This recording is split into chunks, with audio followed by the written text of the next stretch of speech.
Welcome, friends, to the second day of our 3-day event here in Dubai. I'm again very happy to see you here. And I'm very happy to congratulate all of you because you are here because you seek something. You're seeking something in your heart and have been seeking for a long time. And that is what has brought you to this place.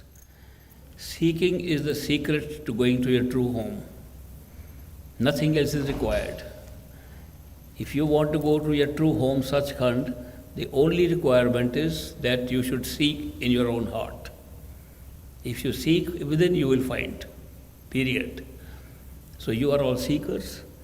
We are here on a temporary basis, and we came for a temporary basis here, and we have to go back to our true home after we have had our share of experiences of the three worlds of illusion: the physical world of matter, astral world of sense perceptions, and the causal world of thoughts and concepts.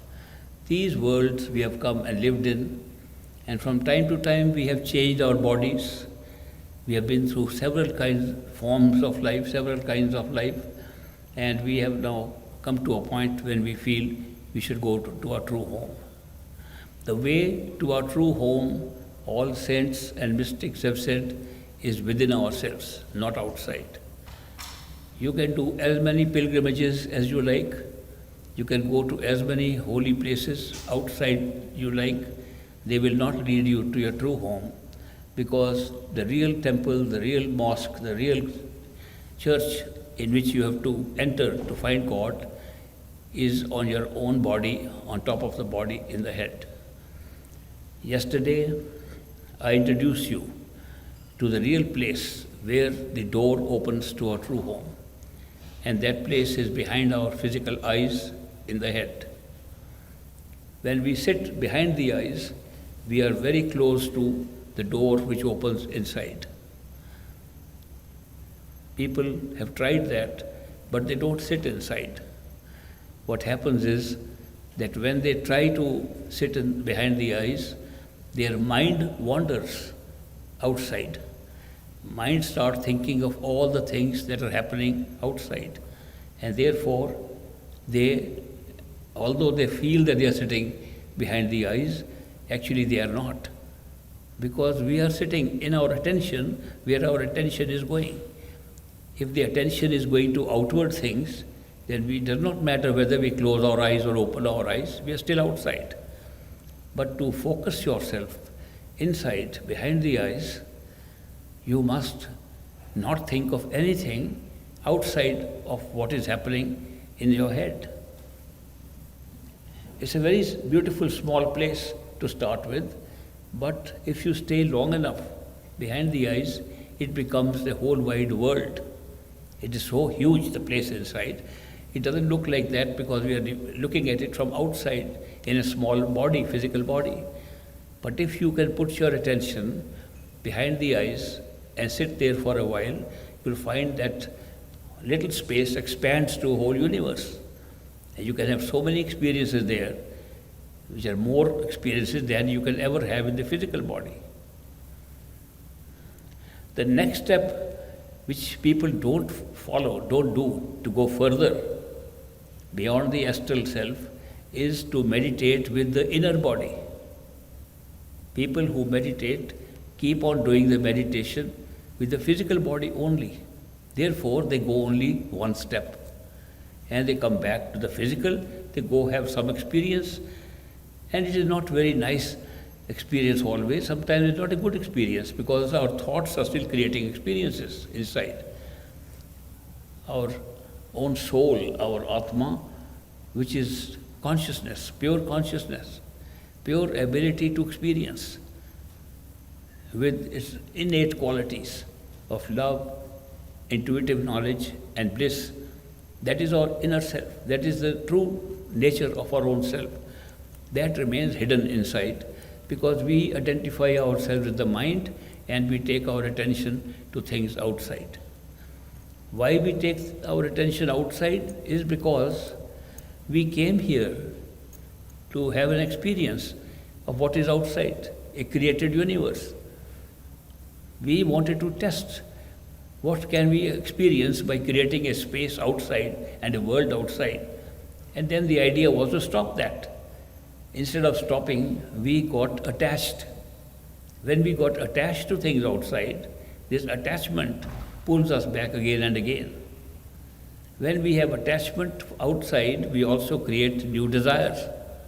And desires and attachment, these are the two things that are keeping us outside. To reverse this, that you should desire something inside, and attach yourself inside, is very difficult. Because when we close our eyes, it is dark. And when we open our eyes, we see things to which we can be attached. It is common sense that because of the nature of our experience in physical bodies, we are all attaching ourselves outside. There is very little chance on our own to attach ourselves with something inside. That is why an arrangement has been made by the Creator, who has endowed us with these physical bodies. That creative power itself has made the arrangement that in order to be attached inside, we should experience a very strong pull and force inside. That force does not come unless we have actual experience of something outside which is also inside. Actually, everything we see outside is also inside, but we don't feel it. But there is one experience which has been created for us, which pulls our attention inside. And that is the experience of pure unconditional love coming from a being, coming from a human being who is outside and also inside. Other things we look at all seem to be only outside. We make dim pictures of them inside, but we think reality is outside. But there is one experience, the experience of the unconditional love of a perfect living master who is both outside and inside. So that is why it enables us, when we are ready, to switch our attachment inside with the help of a human being who is able to come outside and also say he is inside. This is not only a question of our own judgment, how to pull ourselves inside, because love does not follow judgment. When you fall in love with somebody, you never apply judgment. You just are pulled by that love. Love has that power. Love has that power to pull you. And the pull is coming automatically from a beloved, whether it's outside or inside. If you don't have anybody you can think of as a beloved who is pulling you, you will never become a lover. Love does not come from the lover, love comes from the beloved. There is an old Persian Farsi saying, Ishq awwal dar dile mashuk paida mishaval. That means love is first born in the heart of a beloved, not the lover. If there's nothing pulling you, you can't experience love. And when that pull comes, you automatically fall in love there. So the action of being attracted inside is when the pull of a beloved inside comes. This is a very important fact, because if this were not so, and it was all in our hands to love whoever we like, wherever we like, whether inside or outside, we would not need another human being as a perfect living master to pull us. But because of the nature of love, which happens to be a pull by a beloved, that is why a beloved comes outside and inside. The real nature of that human being who comes outside is to be present in our experience inside.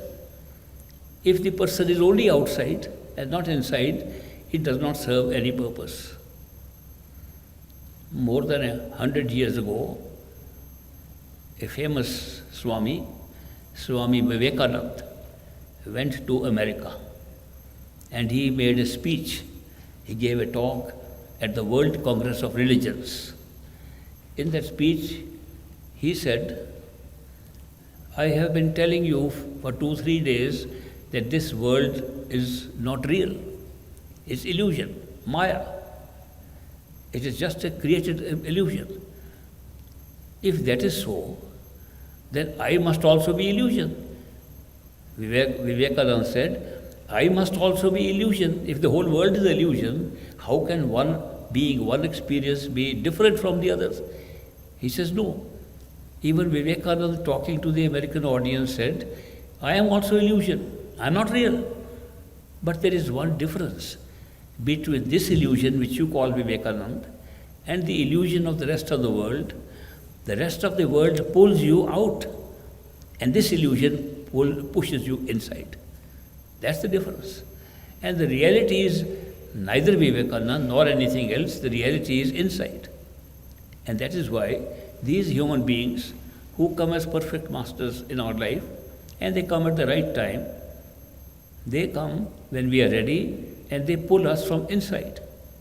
The experience of being pulled from inside is very different from being pulled outside. When you are pulled inside, it's a pull of your soul. The soul is being pulled because the pull is of love. It's not an attachment in the sense of desiring to possess something. There is a real difference between the pull of love and the pull of an attachment. In attachments, you are always conscious of yourself. Supposing you are attached to your house. I have a beautiful house. And you look at the house. When you think of the house, you think of, I have a beautiful house. I comes first, house comes later. Supposing you have a nice friend of yours. You say, I love my friend. We say that all the time. Then I comes first and love comes next, the friend comes third. The whole process is one of a play of this egoistic self. The egoistic self brings our I again and again. So if I is strong, then the pull is not of love, of attachment. Every time when you are conscious of your own self and then say, I love somebody, it's attachment. It's not love. Love does not give that experience even in physical world. When you have an experience of love for somebody, you are pulled and you forget the I. You don't know who yourself is. You only think of the beloved. The beloved replaces in your thinking, in your mind, your own ego. The I-ness disappears. I have spent my whole life trying to study this difference between attachment and love. And I find that attachment is always where the I is strong, the ego is strong. People tell me, I love that person so much and see what he or she did to me. Again, the I is very strong. That kind of attachment is not called love. It's a business deal. I love you, what have you done for me? It's like a transaction of a business that I give you something, you give me something back. This does not happen when you have true love. You forget yourself and your mind is thinking only of the beloved. Now, this is what actually happens when we come across a perfect living master at the right time in our lives. When we are pulled, we think of the master, we forget our own self. That is the true love that we are experiencing. And when we find, after some association with such human beings, whom we call perfect masters, when we find that the pull is so strong that we can't think of anything else, we just miss our master. We miss our master, we think of him all the time. When can we see again? When can we have darshan again? That is love, because there is no I. I do not know any other experience in this physical world which can create a suppression of your own I, of your ego, except love.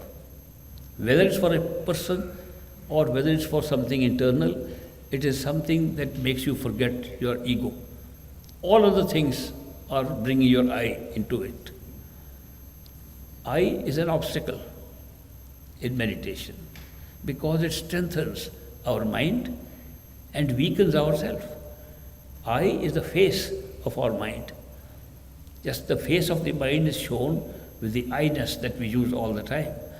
And that is why when we are constantly thinking of What am I getting out of it? What have I done for somebody? What reaction I should expect? Those are all attachments that we create with the mind. Mind cannot love. Soul always loves. Mind can only be attached. Therefore, there is a distinction.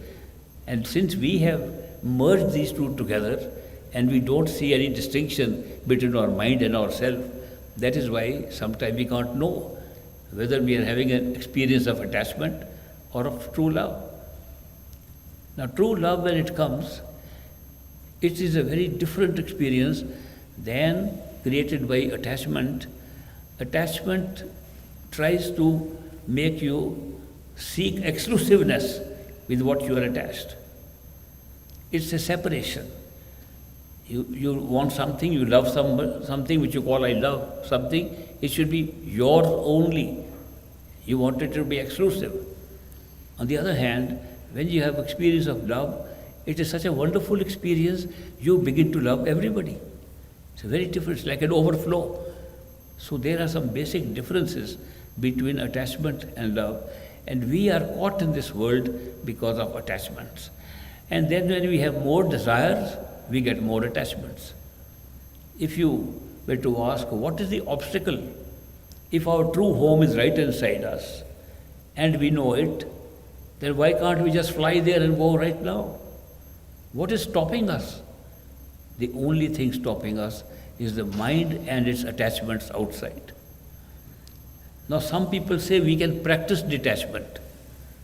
I have never seen anybody successfully practicing detachment. People talk about it. They say, I am going to be detached. I am going to have sannyas, renunciation. I am going into the forest. I'll pray to God in the forest and have nothing to do with the world. The truth is, when they go in the forest, they are thinking all the time of what they've left behind. You can't detach yourself by trying to detach. Trying to detachment makes you sometimes more attached. For example, I went to America to study and I found a dish called pizza. Now pizza is all over the world. There used to be a company and that used to make nice pizzas. Shakey's Pizza used to be called Ye Old Shakey's Pizza. I loved it. And I said, maybe I am getting attached to it. So therefore I said, I am going to get detached. So I closed my eyes and I said, no more Shakey's Pizza. And the more I said so, the more pizza pictures came in front of me. I could not get rid of it. They tell the story of an American seeker who found out that in our Indian Himalaya mountains, in the Himalayas as they call it, there is a sadhu sitting there in a cave and he has some wonderful secret mantra, secret words he speaks and people get enlightened. So since Americans like shortcuts and they like instant knowledge, he traveled to India and he went up the mountains. He had to travel by foot to reach that cave of the holy man. And when he was there, holy man was inside the cave. So he waited outside. There were only 10, 12 people waiting there. So when the holy man came out, he said, Sir, I have come to get enlightenment from you. I understand you give some secret words. When we repeat those words, they are so magical that one gets enlightened. Will you give those words to me? And the holy man said, certainly. You have come such a long distance. I will give you the special holy words, that mantra which I tell you. Come close to me. So the seeker went close to him and the holy man said, the secret words are abracadabra. Now this word abracadabra, every American knows. It's a word for magical thing that magicians use. So the American seeker was surprised. He said, these are the secret words you give? He said, no. There is one catch. When you say abracadabra, you are not supposed to be thinking of bananas at the same time. If you can do that, then the words are secret. The man tried his very best. Every time he said abracadabra, a picture of bananas come in front of him. There was no way he could detach himself. Therefore, to think that we can forcibly detach ourselves makes you only more attached. Detachment can never, the practice of detachment never creates detachment. I have not seen anybody achieve that. But there is one way in which you can have an experience of detachment, and that is you get attached to something else. I was so attached to the Shakey's pizza, I still remember it, but then Pizza Hut came, and the Pizza Hut gave a different kind of pizza. I forgot Shakey's. I got detached. Something else must substitute to have the experience of detachment. This is one of the main roles that these perfect living masters perform. And we don't see, we look at them as teachers. We look at them as they are performing a function of telling us how to meditate. They're telling us how to do yogic exercises. No, they don't do that. That thousands of teachers are doing that. So many of them that great master used to say in his time, it appears there are more teachers than students today. There are so many yogis, swamis roaming around the world and trying to teach how to meditate. But the main function of a perfect living master is that by being pulled by his love, the attachment shifts from outside to inside. And by changing that location of our attachment to inside, automatically we get detached from outside. So the only way to get detached is to be attached to something else. And the pull of unconditional love is very powerful. The unconditional love is very powerful. It doesn't leave you. And that is why these perfect living masters, they are embodiment of love. They are the embodiment of compassion and love. They have no judgment. They have nothing negative in them. It's always positive. You associate with them, you meet them, you will find they're always positive about everything. So therefore, it's their function to create an inner attachment. Now this is a battle between the mind wanting outer attachment and the soul wanting inner attachment. It goes on for a while. Sometimes it can go on for a few years. Sometimes it can go on for a few lifetimes. But ultimately, love always wins. And ultimately, the love is so powerful, particularly that kind of pure, unconditional love that comes from these masters. They override the mind and you are pulled. I know people who used to be associated with great master. They did not follow him, but they loved him. They did not want to be initiated from him. They said, we don't believe all this. And yet, they loved him. Ultimately, somebody asked great master, these people who don't even want to get namdan or initiation from you, and they love you so much, they keep coming to you all the time to see you, what will happen to them? He said, what will happen? They will go where love pulls them. They will go to Sachkhand the same way people are initiated are going to go. It's not the initiation, it's not a particular different type of going within. It's the love that will take you inside. That is why he emphasized that the love that pulls us from inside, that is the secret of going to our true home. And if the love is coming from a person, a human being, who is, while he is human being, like ourselves, and the same time he is pulling from Sachkhand, from our true home, and not from the human being, the human form where he is, that kind of love is what pulls us back to our true home. So the secret continues to be the same, that this is a path of love and devotion. There are so many mystics have said it very bluntly, that I have Bulle Shah, one of the famous mystics. Bulle Shah says that the only thing that takes me inside is the love of the Murshid Kamal. That only can take us inside. The rest is all for the mind. So you can read as many books as you like. You can go to all the houses of worship that we have made, no matter what denomination, what religion. It doesn't matter. It is only the unconditional love that comes from inside that pulls us to our true home. So one has to remember this, because in meditation we forget this. I can tell you one story again, a real real experience. The gentleman about whom I am talking is passed away, and that is why I am going to tell you his story, otherwise I would not mention it. There was a friend of mine, his name was Hira Singh, and he lived in Ludhiana in Punjab in India.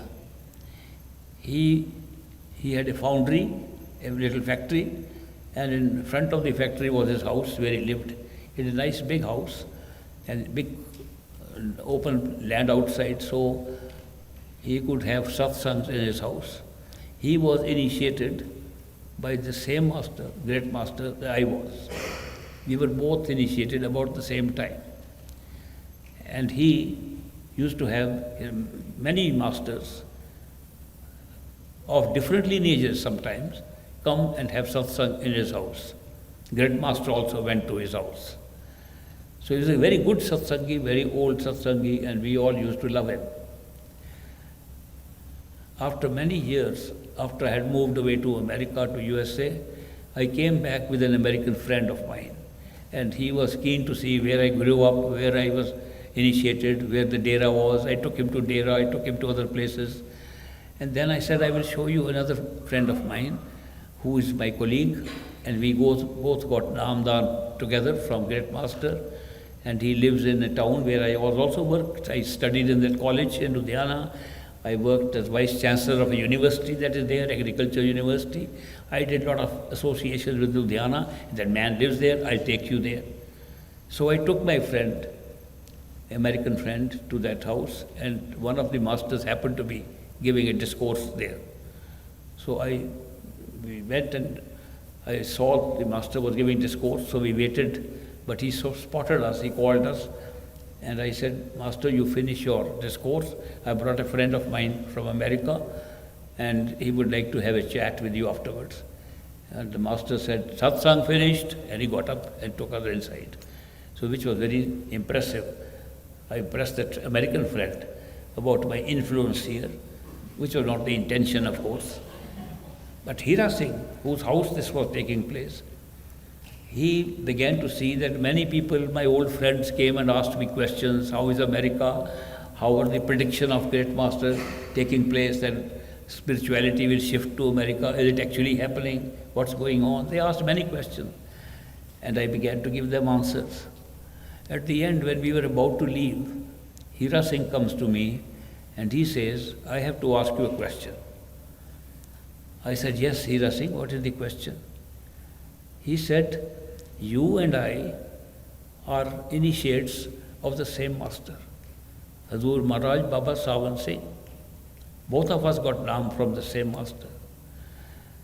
I have followed his instructions, and I have done 2.5 hours of meditation every day from the time I got initiated. I did not break my vow to the master. I have never taken alcohol or drugs. I have never eaten meat. I have followed all the instructions that were given to me. And now it has been almost 40 years since that happened. I'm telling you a old story. It's 40 years since that happened. I have seen nothing in sight. I seem to have made no progress, in spite of very strictly, rigidly following the instructions of my master. And you, I don't know whether you have really followed all the instructions properly or not, which of course I have not. But he said that you seem to have got something out of it. I said, what makes you think that I got something out of it? He said, the way you can answer people's questions means you must have got something. I said, let me tell you a secret. I also got nothing, except I got the master with me, which is a big thing, because people ask me questions, they think I have the answer. I don't. The answers are with the master. He tells me inside what the answer is.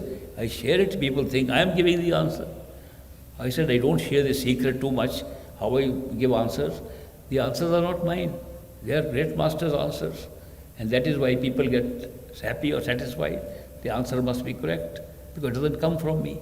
If I tried to give answer with my own mind, it will be all big discussion and no answer. So he said, then you give me answer to my question, and you can ask Great Master. I said, now tell me your question. His question is, I have followed all the instructions. 2.5 hours of meditation for 40 years and followed other disciplines required. Why did I get nothing? I said, you have been meeting great master in your own house. You have been meeting all other masters in your own house. Why didn't you ask them? He said, I asked them. Then what did they say? He said, they smiled and said, do your meditation with love and devotion. Every master said the same thing. Same answer, standard answer. I said, then if I have to find an answer, I have to go to my master. He said, go sit in that room, talk to your master, tell me the answer. I said, my master is very busy, he's not available just like this. You sit any time and talk to him. He takes time. He says, how much time will it take for you to get an answer? I said, about 6 months. Now, I can tell you today that I said 6 months because my next visit to US from USA was in 6 months. He said, all right. He waited, so I went back. After 6 months on my next trip, I visited him again. And I said, I got the answer from my master, who is also your master. Our Sadguru has given the same answer. And what is the answer? He said, he smiled and he said, do your meditation with love and devotion.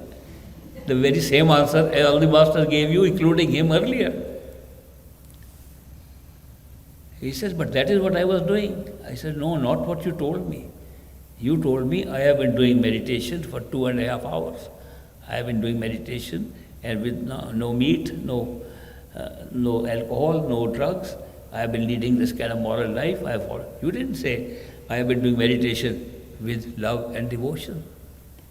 What was missing? Love and devotion. The meditation you did was mechanical. It was a mechanical meditation. It did not involve your soul. It was meditation with your body, your eyes, your head, your mind. Period. Where is the soul in it? Meditation without love and devotion is like they say in Punjabi, that you have a madani and you try to produce butter out of water, it never comes out of water. It's like that. That's what you have been doing 40 years. Now, Great Master has repeated the same advice, and I suggest that now when you do meditation, forget the mechanical part of it. Realize meditation is a way to spend time with your master behind the eyes, in your head. Meditation is a way to enjoy the company of your master, to have satsang of the master inside. That is meditation. If that is missing, rest is mechanical. Anybody can do that. If just repeating words would take one to Sachkhand, the parrots would go first and we'll be left behind. That is why I suggest to you, now you do your meditation with one little difference. Bring the master inside. Talk to him. Share your experiences with him. Have a conversation with him. Meditation without master sitting and make him do the meditation. Master say, we are willing to do anything for you. Then say, Master, I want to sit in my meditation chamber behind the eyes at third eye center. Will you do me a favor? My mind is not very interested in this meditation. Can you do some repetition of my Simran for me? Can you join me in listening to a sound inside? Can we enjoy our trips together? Can we fly in the sky together? Join. It will become real meditation. The very thing all the masters have been saying to you, Hira Singh, for all these 40 years. Now, if you follow our master's current answer, which is the same answer, I will check out again after 6 months. I will come again. So I went back to America and I came back and I found he had done meditation, remembering his master, talking to him inside. And he made more progress and flew right inside to higher regions of experience, more in 6 months than in 40 years. Why I am sharing this story with you is because we turn this meditation into a mechanical thing. And we think just a small part of our life, All our attention, all our affection, all our love, feelings, attachments is outside. Okay, we'll set apart some little time. Okay, and then the time we give, we can't even give 2.5 hours. In these times, I don't even see many people sitting for 2 hours or 1 hour. Some people can only find 5 minutes. I also found out that time is not an important factor. Because if you are only constantly thinking of how much time you have spent, then you are meditating on the time and not on your soul, not on the presence of your master. I don't know if I shared with you the story of my another friend in San Francisco. I was living in India at that time, just made a visit to America, and he invited me to come and stay with him. So he was also a very beautiful disciple. And he said, Ishwar, you are old Satsangi and we will do meditation together. I am so happy you have come. Of course, I was very tired and I thought I will sleep, but to keep our faces with him, I said, all right, we'll get up at 3 o'clock in the morning. And so he set an alarm on his watch or the clock. And by alarm at 3 o'clock, we woke up. And we both sat on meditation. I put cross-legged, sat there. He also sat next to me. And I don't know whether it was a coincidence or what happened, but I was interested in watching him more than my own meditation. So from time to time I would open my eye a little bit and see what is he doing. Now strangely, every time I opened my eye, he was doing like this, looking. He's just doing like this with his watch. And every time I said, I don't know whether he's all the time doing it or only when I look at him he does it, but somehow he was looking at the watch. It's so difficult to complete 2.5 hours. It looked like 10 hours. You keep on looking, now 1 hour must have passed, only 10 minutes. It looks so strange. And therefore, after 2.5 hours of that torture, we both got up. And he said, what a wonderful meditation we had. I said, yes, it was wonderful. My friend, the only difference was, instead of meditating at the third eye center on our beloved master, we were meditating on the watch. That's all. We get so much tied up with the external part of it. If you enjoy meditation, you know you will think you have sat only 10 minutes and 2.5 hours will pass. And if you are not enjoying it, then 5 minutes will look like 2 hours and won't pass, time won't pass. You keep on sitting, keep on sitting. That is how we do meditation. The quality of meditation is far more important than the quantity. And we think it's the number of hours we have to put in that makes a difference. Not at all. It's the quality. How much of the actual experience we are having in the presence of our beloved, right inside. In our own privacy, we are having a great opportunity to spend time with our beloved master. And that is true meditation. The other things are mechanical. Why do we repeat? The mantra, similar. Masters give us certain words to repeat. Why do we repeat them? For 2 reasons. One, if you force some words into your thought, they make it less likely you think of other things. It is like a replacement of words of thought with artificial words you're putting in. It's just a physical, mechanical aid to not to think too much. So you put new words, especially words that don't have any meaning outside. Most of these masters give us words to repeat. The mantra normally is something that has no association with outside.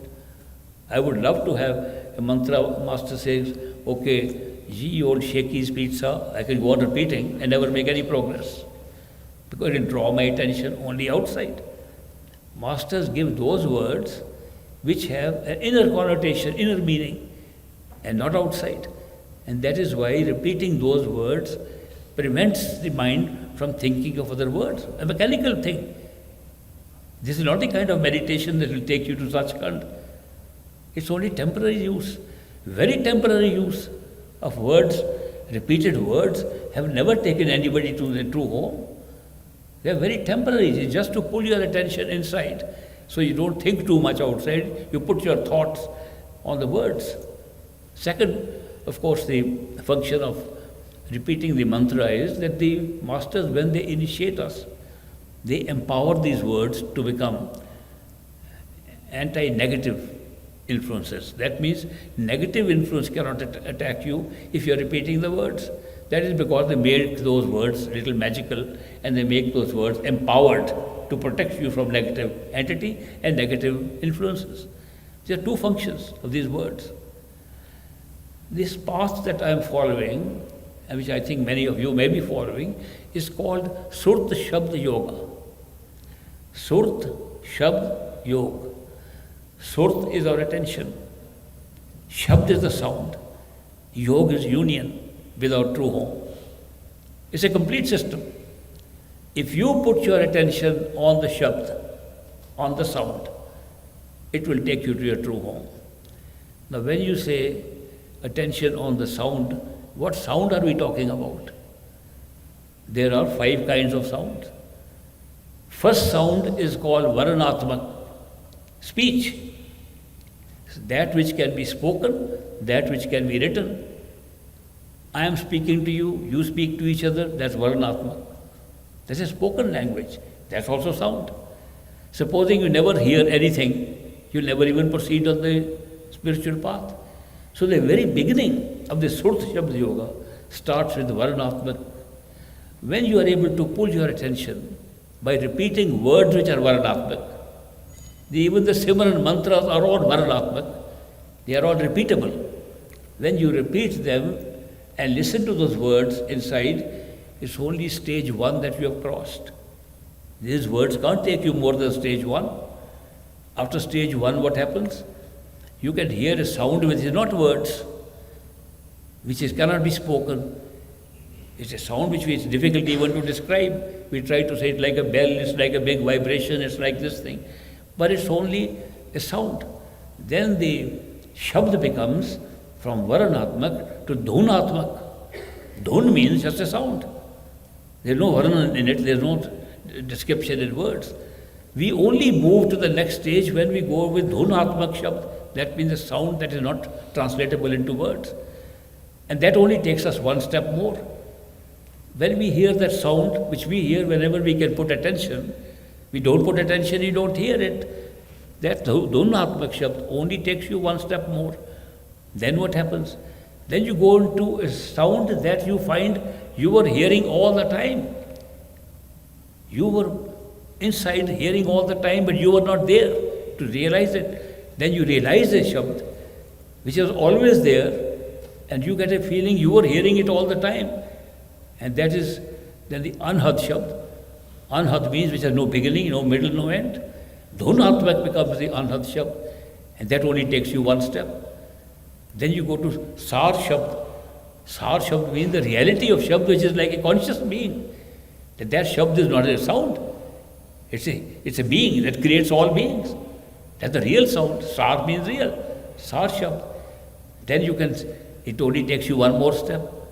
Then you go to Sat Shabd, the true Shabd, which is our own true self, our totality of consciousness, our ultimate creative power. The Creator Himself is the Shabd. You can't even call it a sound anymore. Yet the Surt Shabd Yoga includes all these 5 Shabds. It's not merely repetition of words that will take us very far. Therefore, we don't proceed that way. We get stuck thinking that the repetition of words is going to take us to Sachkhand. There are no words in Sachkhand. There is no space in Sachkhand. There are no minds in Sachkhand. There is no thinking in Sachkhand. How can spoken words take us there? So these are sounds that take us to different stages, and it's only when the sound changes to something higher and helps us that we move forward. The other thing is that we do not go beyond the first region because we keep on meditating with this physical body. If you want to go more, then you must meditate with the inner bodies. We think that by sitting in the physical body and third eye center behind the eyes of the physical body, we can go to Sachkhand. That is not true. You can only go one step. when you lose awareness of this body, you get a new body, that inner body must meditate. We pull it back into the same body and try to do the same thing. Why I'm telling you these things is that so many friends of mine, colleagues of mine, are stuck and not able to move forward because they did not get a clarification on some of these issues. I was fortunate that I could go back again and back and forth with all my doubts, with all my skepticism, with all my questions. I could go back and forth with a living master, human being who could give the answers. If we can't have clarifications and answers from a living friend of ours, then we get rolled into our own mind and we start interpreting everything with our own mind, and mind gives us such a wonderful story, keeps us outside. Mind is not interested in going inside. So we go and get involved in a mental conversation. Now, having shared these things with you, as I said yesterday, we'll continue our meditation today. Now, today, we have to meditate taking into account what I've just told you. It should be meditation with love and devotion. How many of you are already initiated by a perfect living master? Please raise your hand. You all have a Simran words to repeat. You all have instructions on that. How many of you do not have initiation from a master? So for those who do not have, you, for today's session, create your own Simran, your own mantra, consisting of a few words expressing your love for the beloved inside. Need not define who the beloved is, just that you want to make a few words that express your love for your beloved. Temporary mantra for today. So all of you will have a mantra when we do this meditation session. And Frederick, when we do the meditation session, there will be no recording. Can you stop the recording during this? Okay. Now, to do effective meditation, our body should be in the meditation position, asana. Now you can have upside down, your head down, and you can have your legs up, or you can make a dead body form, you can make so many, 84 asanas have been described in the yoga literature. But the real purpose of a particular position of the body for doing meditation is based on a simple principle. It should be comfortable enough not to draw your attention to any aches and pains in the body. If you're not used to sitting on the floor, sit on the floor, your whole attention is on the knees, what is happening, you can't meditate. It should be comfortable enough not to draw your attention to any discomfort in the body, and it should not be so comfortable as to make you go to sleep. So there's a wire medium between the two, which is the best position, and each one can have our own comfort zone. But if it makes you go to sleep, then you'll go down below into the throat, and your attention will not be held behind the eyes. So if you are in that position, you can sit comfortably and be still in your body, and when you close your eyes, you will go behind the eyes in your meditation chamber, and there we will start the meditation. So please position yourself for meditation and close your eyes. How many of you did this for the first time, like this way? Very good. This is meditation with love and devotion. This is what Hira Singh forgot to do. And I've shared this with all of you today. Without that love and devotion and listening to the words, you will not make progress. It becomes mechanical. But with this love and devotion for your beloved, expressed in language, while you're still in the range of language, is what gives you the benefit.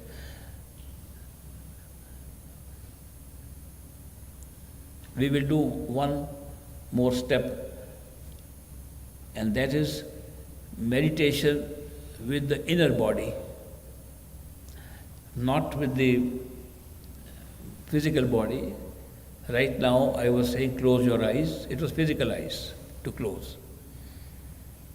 This next session, I would like you to join me in closing the inner eyes, the one that was sharing the experience with the Master, with the Beloved, to close that eyes inside and then invite the Master in that.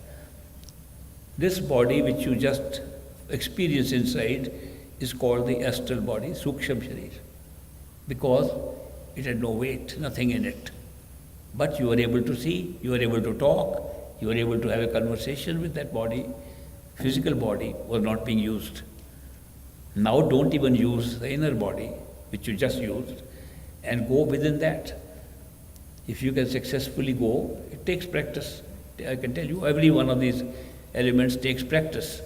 But try, if you can do that, that when you go back and sit inside the third eye center, then meditate by closing the eyes of the inner body and placing yourself in the third eye center of the inner body, not this one. This you will forget.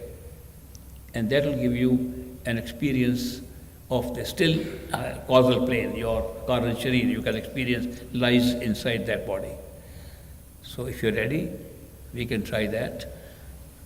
You can first go inside. I'm very happy to see so many of you were able to do that.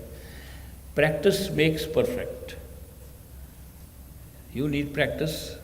Everything, anything you can do in life by practice, and even in meditation, a continuous practice, especially if it becomes interesting. How many of you were able to see the inner sky? Very nice. I'm very happy for so many of you were able to do that today. Now, this meditation with the presence of Master, expressing your love and devotion, these were little samplings we did today. You should do it for as long as you enjoy them. Supposing you get tired, then don't persist in doing it.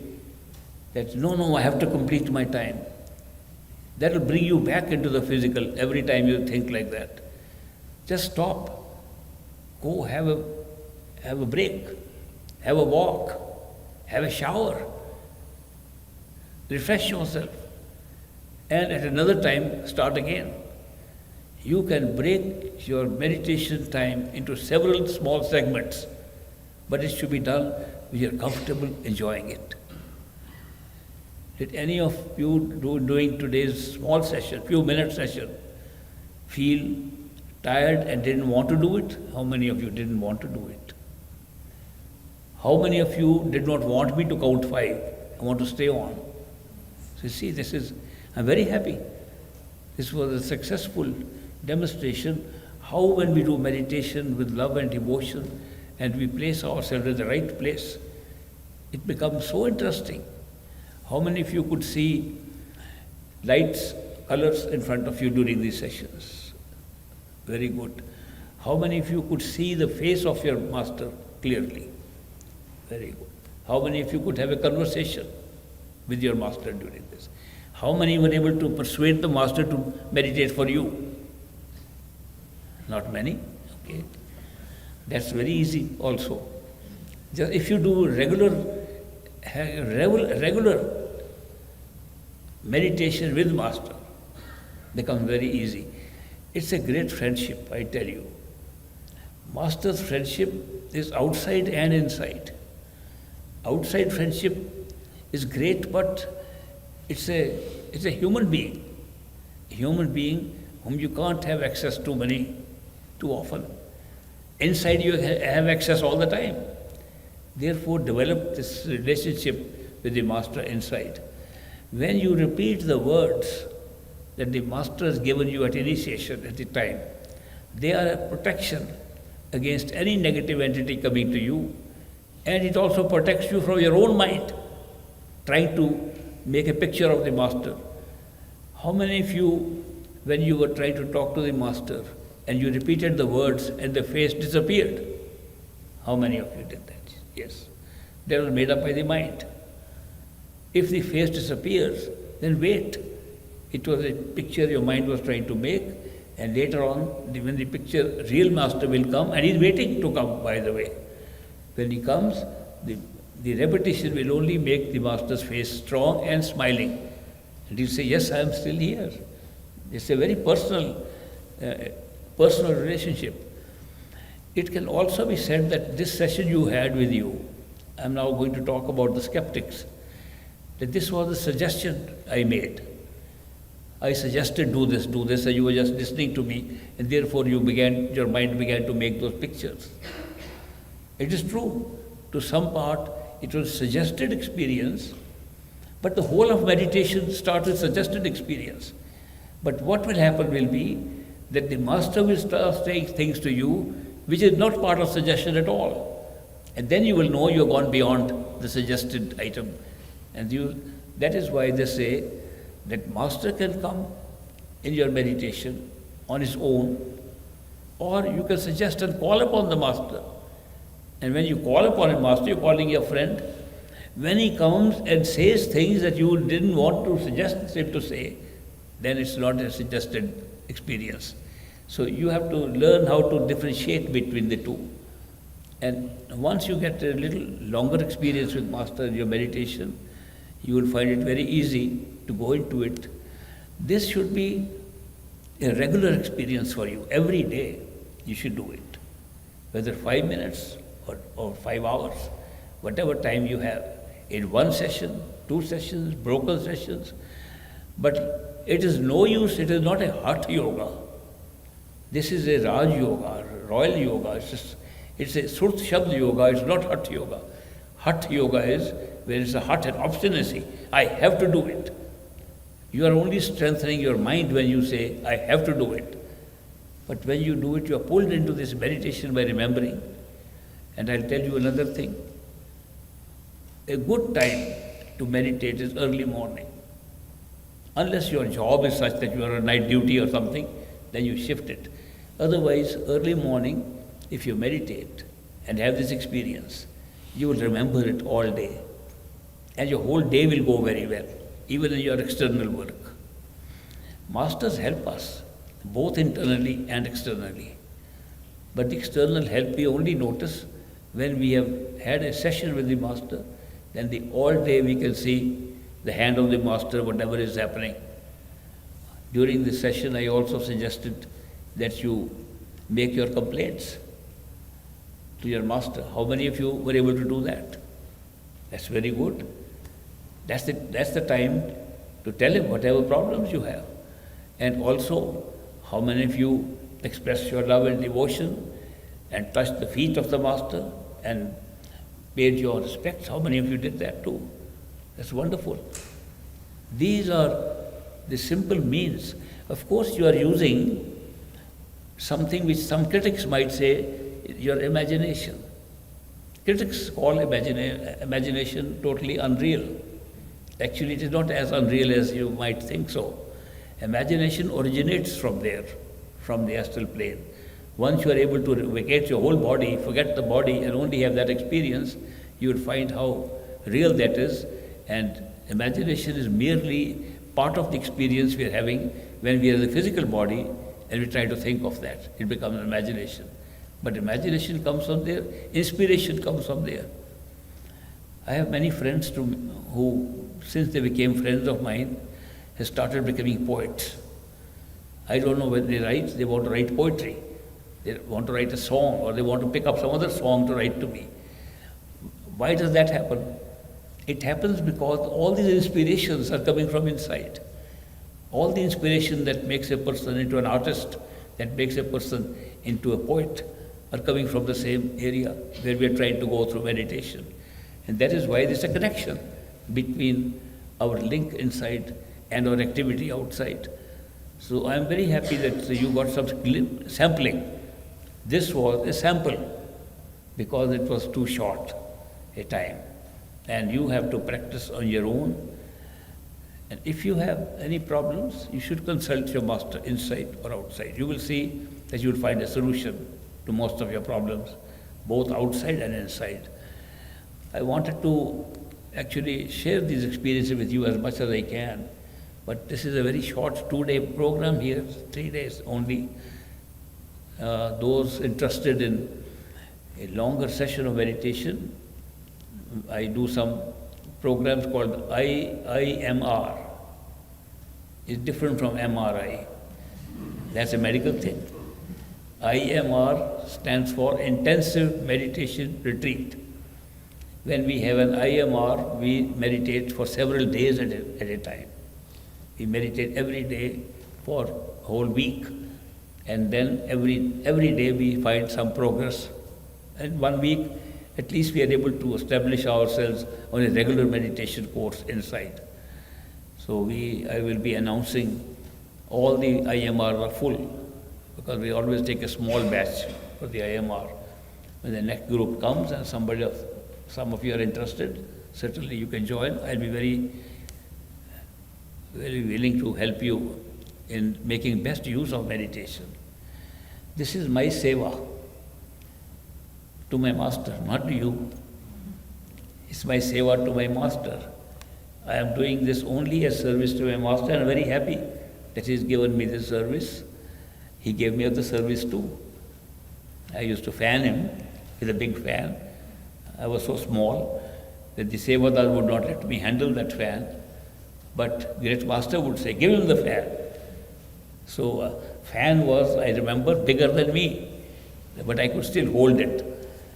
I see no difference in that seva or in this, or any seva. I am saying this to you because I hear from some people that was my seva, it was a better seva, it was taken away by so and so. How can we get into these experiences of jealousy over something as beautiful as seva? Seva is seva no matter what it is. Great Master used to say, meditation is a credit account. One day you will get benefits. Seva is a cash account. You get paid right there and then. Your seva will give you the benefits straight away. So that is why it was very, very good fortune for many of us to do that seva. It does not matter. Seva is of three kinds. We can do seva with the body, which means we can help physically, we can carry some stuff that Master wants us to carry. For example, the satsang in the dera was being made, and we all used to carry bricks. I carried only one brick. Another satsangi, we call him Mastanaji from Balochistan, we used to work together. He carried a whole basket. But I told Great Master, Mastanaji carries more bricks than I. He said, no, the weight of the bricks doesn't count. One brick is equal to the whole basket, because that's all you can carry. Don't say, I only carry one brick. One brick was as good as a basket of bricks. It didn't matter what seva we are doing. That's bodily seva. Then we can do seva with, simpler seva with cash donation, because the dera was run on donations only. And we could just write a check or just put the money in the box. It was also seva. No difference. So seva with your money, seva with the body are easy seva. Third seva is seva with your mind. Service with your mind. That means when you meditate, donate that meditation as seva to your master. How do we do that? Now we are saying we are doing meditation to see our master, to find something inside, to get something for ourselves. It's not a donation, but supposing you have 1 hour of session, today my 1 hour meditation is merely an offering to the master. I want nothing. I'm just offering 1 hour seva in meditation. That's seva with the mind. We should do that too. Whatever opportunity we get to do the seva of different kinds, we should do it. There is an indirect benefit also that when we do seva, it creates some humility in us, and is also a little treatment for our ego. Because when we do seva, we are all equal. There was a colonel in America, and he became a satsangi. and the colonel came to Dera in Air Force plane, American Air Force plane. And when he reached the Dera, he found a lot of people doing what they called Mitti Seva. Mitti Seva, they were trying to fill up the bluffs of the river Beas and make more land on which the bigger future buildings came up, other facilities came up. So when he went and saw, he had a suitcase with him. So he saw a lot of laborers working, carrying mitti on their head, their dirt on their head. And he said, "Hey, come here, one of you. Can you help me with the bag?" "Yes, sir." "Oh, you speak English? Very good. I have to stay in the guest house. Take this bag to the guest house." "All right, sir." So the man carried the bag, and this American colonel walked, and at the end, he takes out a dollar bill. He said, "This is a tip for you. You know, this is $1, much more valuable than your rupees." Man said, "Sir, I don't take any tips." No, it's good. You can convert it into rupees and have a good time." So the man said, "No, sir, I won't take any tips. I am doing seva for my master. Carrying your bag, I have done seva for my master. That's more than enough, more than any amount of money you can give me." So Colonel was very impressed. The man had done this without any. In the evening, he had a meeting and he saw a man in a suit with a tie, looked like the same man. He said, "Are you the guy who carried my suitcase?" "Yes, sir, I am the same Sevadar." And he found out he is a billionaire textile owner of so many factories in India. And at the seva, he was like any ordinary person who could help him with the bag. This colonel was so impressed, so affected by that. And he told me the story. He said, "I can't imagine that seva of that kind can make all people equal. And that is a cure for some of our egos." He said, "That man cured my ego. I went and was showing off as a colonel of the American Air Force, and that man taught me a lesson. He was 10 times richer than I am, and yet he was so humble that he carried my suitcase like a porter." So seva of every kind is good and useful for us as an addition to our meditation. So please try to take advantage whenever you can of these opportunities that come. I did not come here to tell you anything new. You all know everything already that I shared with you. I only told you it's practical. Make it practical. Make it a practical part of your life. We speak so much and we do so little. Most of the time we become just verbal people, vachagyanis. I must say I'm also vachagyani. I speak so much, doing so little. We should not become just talking gyanis. We should have real gyan, real knowledge, insight, and spend as much time as we can. I tell you, this human life that we have today is very valuable, and we should not waste it away. We are spending so much time on things which you will find later on was a waste of time. And there is nothing real and significant in what we are seeing and doing outside. And they look so important to us. If you have experiences which tie you down outside, it'll be a handicap for doing meditation. Most of the problems that come are not serious. We make them serious. So that is why I've always suggested that if you have a problem, solve it with the 2-word mantra. 2 words. In English, 2 words are "so what." Anytime problem comes, you look at the implication. What will happen if you live through that problem? So what? It doesn't really matter. And put the problem in its proper perspective. Nothing is important here in this world. The meditation and going within is a long-term investment. Here is very short. Things happen, things go away. We make friends disappear. Some go away, some dies. We leave them behind, we move forward. Very temporary kind of experiences we are having here. So don't spend too much attention on these things. Put more attention on the thing that is going to last forever inside. Change your priorities in life. Don't say, okay, I have to do all this important job of mine, I have to do important things, I have to take care of my job, family, things and that. They'll all be taken care of. Just do your duty normally and put meditation as a high priority number one. Must put, now wake up in the morning, my priority number one. I'm not going to think of anything else till I've done this. Then follow and do other things. Change your life. That is a great opportunity. This opportunity does not come to many people in this world. They're all lost in being born, surviving, working, feeding the people, feeding their families, getting old and dying. That's life going on. Nobody lives forever. And during this short period, we have a time to go back to our true home. So one should not miss this opportunity. So make your spiritual life, your meditation, number one priority. Even if you give 5 minutes, give it daily. I've also noticed that if somebody does not meditate for many days and then meditates 2 hours, he almost starts from the beginning every time.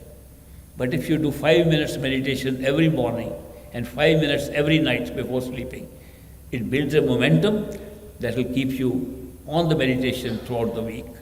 So don't make meditation a weekend affair. Make it a daily affair. Morning and evening. Morning when you get up, the whole day will become better if you do it for a little while. Night, the whole night will become better if before sleeping you do meditation. So these are the suggestions I am offering as an old man with some experience over years at least, and telling you. That's why I came to share that with you. I'm very happy. They have some prasad for you, and I'm very happy I am able to bless by invoking the blessings of my master, Baba Sawan Singh. You can't see him because physically he died. On 2nd of April 1948, he left physical body, but he did not leave his disciples. He became more manifest to his disciples. I never felt he had died. He was more with me when he was not in physical body than when he was in physical body. Masters never leave us. They always are with us. Since he is with me very visible, so for me he never died. For you he didn't, but I can at least ask him to bless the prasad. It will become great master's blessed prasad. And that is what I would like to share with you for those who would like to that prasad. How many of you would like prasad? Okay. So we have prasad ready.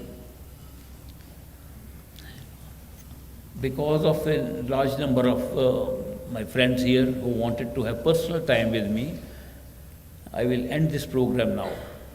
And those who are waiting for having the interviews with me, but for those who have asked for personal time, I'll continue this afternoon as well as tomorrow morning before.